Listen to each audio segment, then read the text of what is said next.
नमस्कार, मैं हूं हरिओम वीर और आप देख रहे हैं बेबाक हिंदुस्तान। इन दिनों त्रिस्तरीय चुनाव पंचायत की जो चर्चा है वो जोरों पर है और सरगर्मी चल रही है।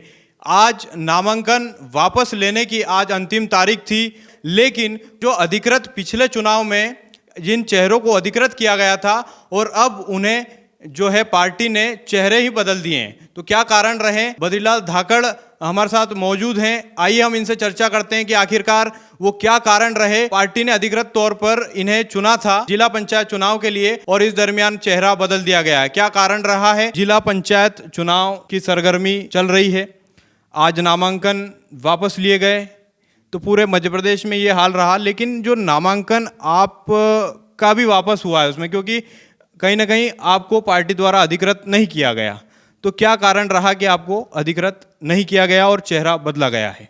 देखो, कारण तो कुछ भी नहीं रहे हैं। ये आपकी मीडिया की नज़र में कारण हो सकते हैं, क्योंकि संगठन सर्वोपरि होता है और संगठन की बड़ी जिम्मेदारियां जब हमारे पास होती है तो संगठन कई समीकरणों को लेकर के आगे बढ़ता है। हमारी जिम्मेदारियां कहीं और जगह तय करने की है। अभी त्रिस्तरीय पंचायत राज के चुनाव हो रहे हैं और इसमें जिला पंचायत के लिए जो मुझे एक उम्मीदवार के रूप में पार्टी द्वारा प्रपोज किया गया था वार्ड नंबर 7 से, लेकिन मेरे एक और साथी कांग्रेस के, वो भी बहुत ऊर्जावान है, उन्हें टिकट के लिए अधिकृत कर दिया गया है और वो मैदान में है। तो मेरा टिकट कटना कोई विषय, चर्चा का विषय नहीं हो सकता। जैसे कि चुनाव तो वही हैं जो बस तारीखें बदली थी, ओबीसी का आरक्षण नहीं होने के कारण।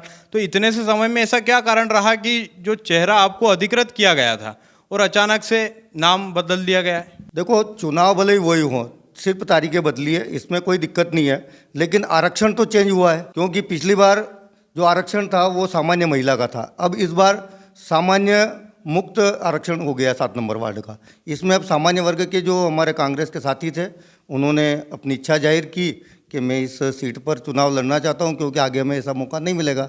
संगठन ने जो निर्णय लिया है, संगठन का निर्णय सर्वोपरि है, और हमने उनके आदेश का पालन किया।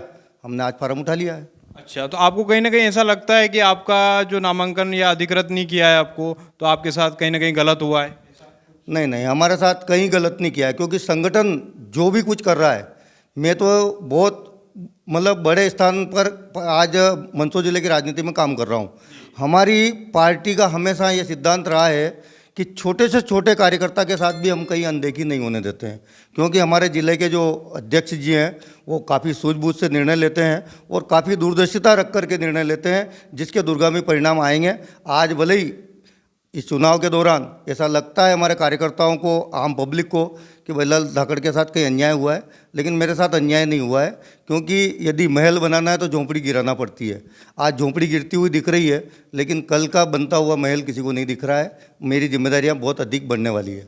तो आपको, आपकी संभावनाएं जो है कि आपको जिला पंचायत में ये अवसर नहीं मिला एक तरह से, तो आगे आप अपनी संभावनाएं कहाँ तलाश रहे हैं या कहाँ देखते हैं? हमें कोई संभावनाएं तलाशने की आवश्यकता नहीं है, क्योंकि अभी फिलहाल हमारे सामने त्रिस्तरीय पंचायत राज है और हम संगठन की जिम्मेदारियों के साथ हमारे जिला पंचायत के 17 वार्ड, टोटल जनपद पंचायतें इस जिले की और टोटल ग्राम पंचायतों में हम वो कार्य करके दिखाएंगे कि हमारे ज़्यादा से ज़्यादा सरपंच चुन करके आए, ग्राम स्तर पर पंच चुन करके आए, जनपद पंचायतों के जनप्रतिनिधि चुन करके आए और जिला पंचायत भी चुन करके आए, और मंदसौर जिले के अंदर कांग्रेस का परचम ले रहा है। हाल ही में आपको जिला कांग्रेस ने जो किसान कांग्रेस का आपको जिला अध्यक्ष के तौर पर पद दिया था, किस स्तर पर आप अब तक काम कर चुके हैं या फिर आगे क्या आपकी रणनीति क्या कुछ रहेगी? बिल्कुल, आपका प्रश्न बहुत जायज़ है। यही कारण है कि मेरे पास बड़ी जिम्मेदारी होने के बावजूद यदि मैं छोटे छोटे कार्यों में यदि लग जाऊंगा तो पूरे जिले का कार्य कौन देखेगा। ये मेरे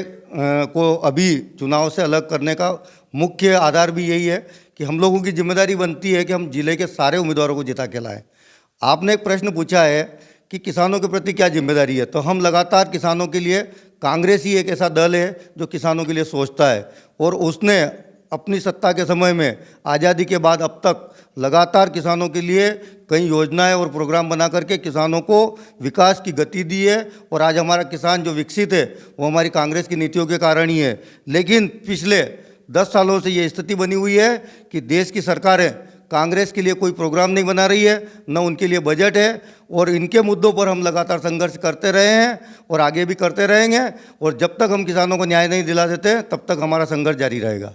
तो अब आगे आपको लगता है कि आप किसानों के हक की लड़ाई लड़ते हुए जो मंडी के हैं या फिर ऐसे कोई चुनाव जो आप वो उनमें आप अपनी जो है सक्रियता दिखाएंगे या फिर उनके लिए आप चुनाव लड़ने की एक कोशिश आपकी? हमारा कार्य है सिर्फ कांग्रेस और कांग्रेस के लोगों के लिए, जो हमारे कांग्रेस के कार्यकर्ता है उनके लिए कार्य करना। सिर्फ कांग्रेस के लोगों के लिए आप कार्य करेंगे? नहीं नहीं, कांग्रेस के लोगों के लिए नहीं। कांग्रेस, अभी हम संगठन के जिम्मेदार लोग हैं, तो हमारा कार्य है कांग्रेस के जो भी कार्यकर्ता मैदान में है इस चुनाव के दौरान उनको चुन करके सत्ता में उनकी भागीदारी तय करना। जब तक हम उनको सत्ता के अंदर अपनी भागीदारी सुनिश्चित नहीं करा देते हैं तब तक हम हमारा कांग्रेस का एजेंडा लागू नहीं कर सकते। और जनता के साथ जो अन्याय हो रहा है, जो उनकी योजनाएं हैं, भारतीय जनता पार्टी में बैठे हुए लोग उनकी योजनाओं को पूरी तरह एजेंसियों के माध्यम से डकार रहे हैं। हमारा यदि संगठन हमारी कार्यकर्ताओं को सत्ता पे काबिज कर देगा, उस दिन हम हमारे किसानों की सारी योजनाएं और उनके अधिकारों को हम दिलाने में सफल हो पाएंगे। इसलिए हमारी पहली प्राथमिकता है कि हम कांग्रेस के जो भी कार्यकर्ता आज मैदान में उनके लिए कार्य कर रहे हैं। ये थे हमारे साथ बद्रीलाल धाकड़, जिन्होंने पूरी तरह बताया कि ये एक तरह से तस्वीर साफ कर दी कि क्या कारण रहे कि उन्हें पार्टी के द्वारा अधिकृत नहीं किया गया है और आगे उनकी क्या रणनीति रहेगी। तो आप देख रहे थे बेबाक हिंदुस्तान। बहुत बहुत शुक्रिया, बहुत बहुत धन्यवाद।